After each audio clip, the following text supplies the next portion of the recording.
Hello and welcome back to my channel. My name is Joanie and I blog over at simplelivingmama.com where we help moms simplify life, home, and homeschool.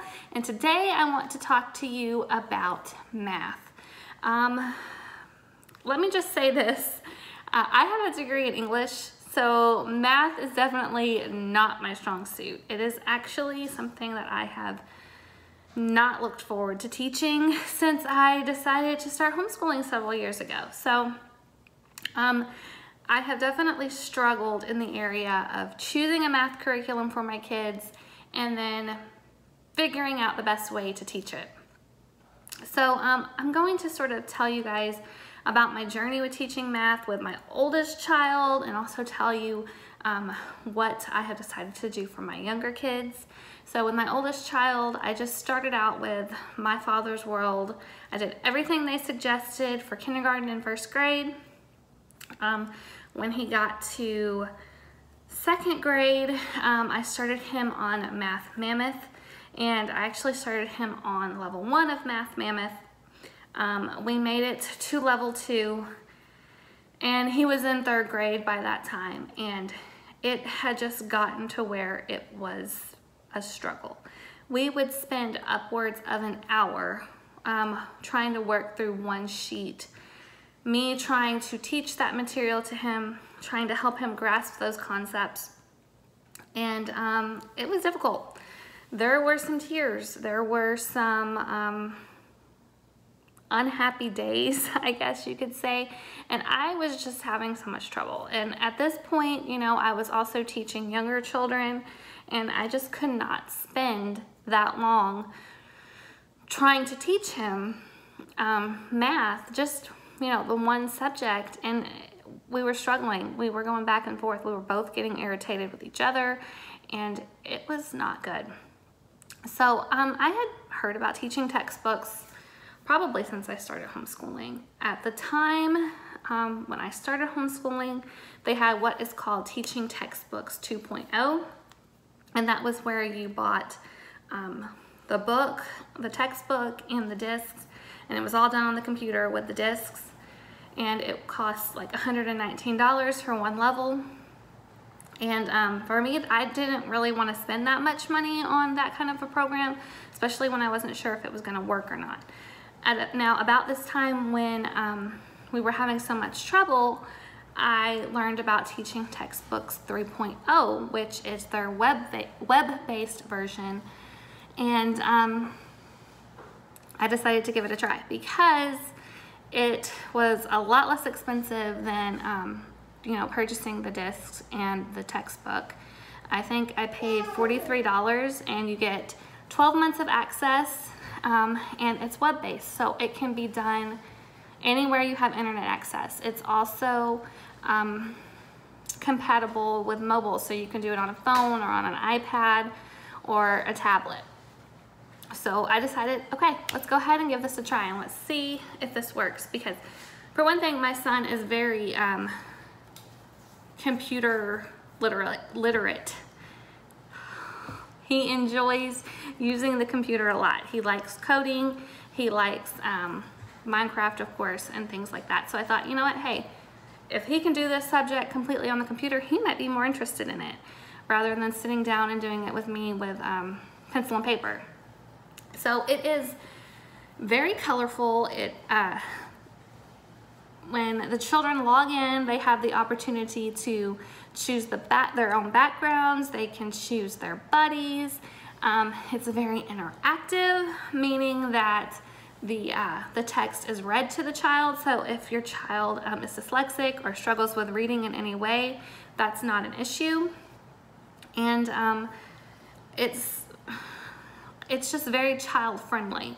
So yeah, once he started, I had no problem getting him to use, to do his math like I did in the past. I'll just say, okay, it's time to do your math, and he doesn't even argue with me. He'll go and do his math. If he does have trouble with a concept, he will let me know, and I will go over to the computer with him and sit down with him. And you know, he has a pencil and a piece of paper there, and I show him how to work the problems with the pencil and the paper, and then he'll type in his answer on the computer. And it's just worked out wonderfully. So Ethan is my teaching textbooks kid. Ethan, can you tell us what you like about teaching textbooks? That's on a computer. You like that it's on the computer?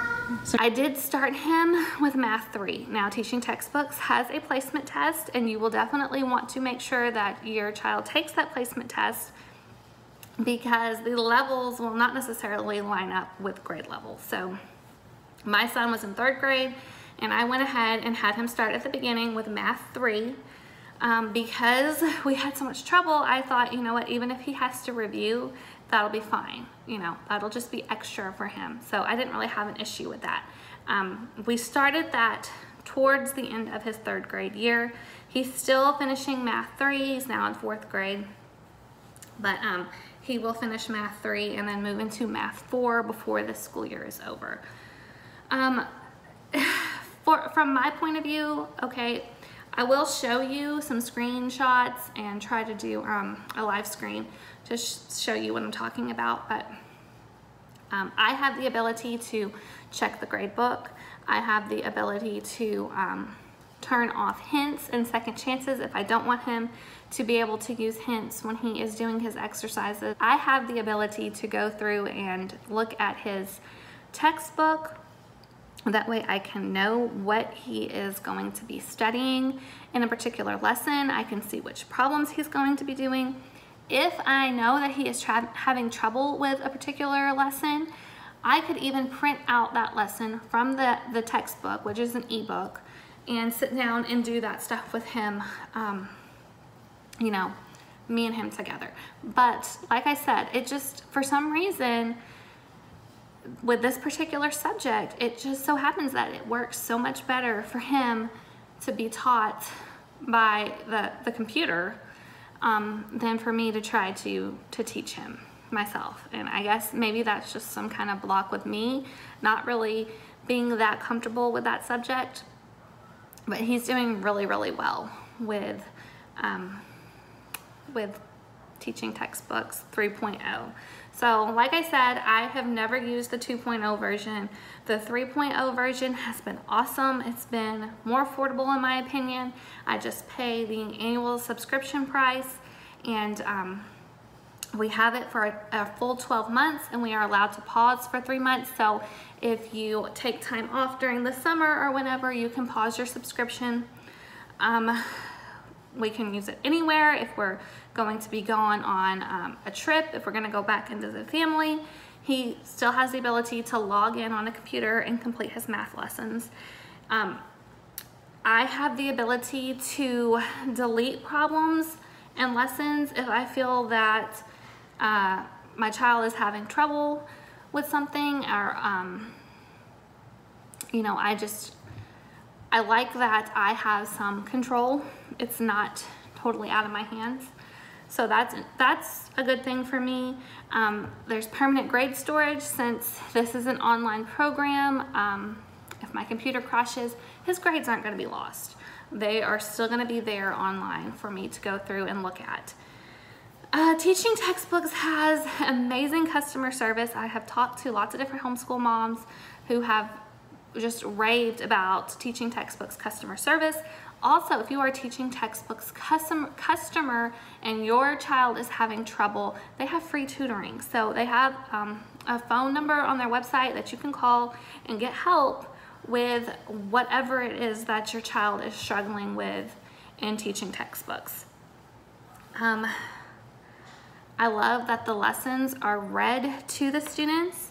Like I mentioned before, if you know, your child is dyslexic or has any sort of trouble with reading, it's they can, you know, have the lecture read to them, and I think that's very helpful. You can get a free trial of teaching textbooks. The first 15 lessons of any level, you can try that out to see how you would like it. You can try out multiple levels. Now, so far, I have only used Math 3 with my oldest child. I have a daughter who is in 2nd grade, and she will be starting teaching textbooks next year when she's in 3rd grade. Right now, I'm still doing Math Mammoth with her. She's doing okay with it. But once she gets to 3rd grade, I will have her take the placement test and then move her into teaching textbooks math. I have a kindergarten child. He is right now trying out Simply Charlotte Mason's arithmetic. I am not 100% sure that that's what I'm going to stick with for him. I'm probably going to end up falling back on Math Mammoth. I don't know. My oldest daughter actually did, her kindergarten math was Horizons, and I felt like that Horizons provided a pretty good foundation for her. So I may end up looking into Horizons for my kindergartner if this is not going to work out. I say I am an eclectic Charlotte Mason homeschooler. I like a lot of the Charlotte Mason philosophy, but math I just don't know about. Teaching textbooks has been a lifesaver for my older child, and I like that he can continue to move through teaching textbooks from the beginning and end up in pre-algebra and geometry with teaching textbooks. So I definitely see us sticking with teaching textbooks. It makes my life simpler. Now, that said, right now I only have one student doing teaching textbooks. Eventually I will have multiple children using teaching textbooks, and teaching textbooks offers a large family discount plan. So if you have 4 to 8 students using teaching textbooks, you can get the 3.0 subscription for a flat rate. And that is really a good money saver for those of us with large families. I'm not taking advantage of that right now, but I do see myself taking advantage of that in a few years when I have multiple students using teaching textbooks. I think that's all I want to cover with you right now. I will go ahead and do the screen sharing and show you guys around Math 3 if you're interested. So stay tuned for that. So when you log into Teaching Textbooks 3.0, this is what the parent launch page looks like. Click Open Parent Homepage, and you end up with this screen where you can view and print student grades, view and print student textbooks and answer keys, change parent or student password, change hint and second chance rules, manage your subscriptions, including the pause feature that I mentioned, and contact TT for assistance. So let's just say we want to take a look at the student ebook, the textbook. So I just come in here, and my son is currently working on lesson 46, I believe. And I can easily scroll through and see what he's going to be learning, look at the lecture, and then look at the textbook problems that he is going to be presented with. And if I want to print this, I have that option here. I can also view the index and then view whole sections at a time. So lesson 36, which also goes to quiz 6, lesson 43 to quiz 7, so on and so forth. We go back, I can view his grades. So here, look at his grades. I can see which lessons he needs some help with, and then go back and look at his student textbook and say, okay, we need to do some review for lesson 44. Okay, go to home.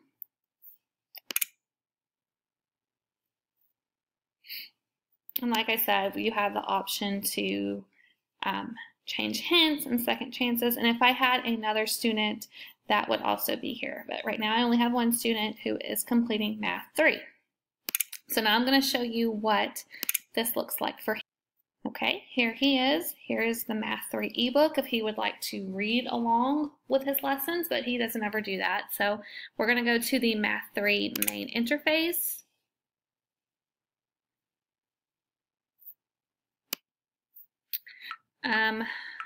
He is further along in this, but let's just go to lesson 1 for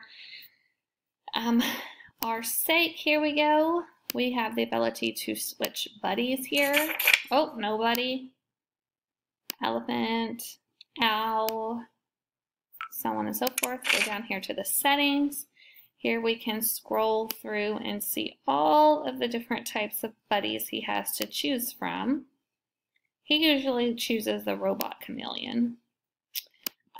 Wallpaper, here are the different types of wallpaper that he can have.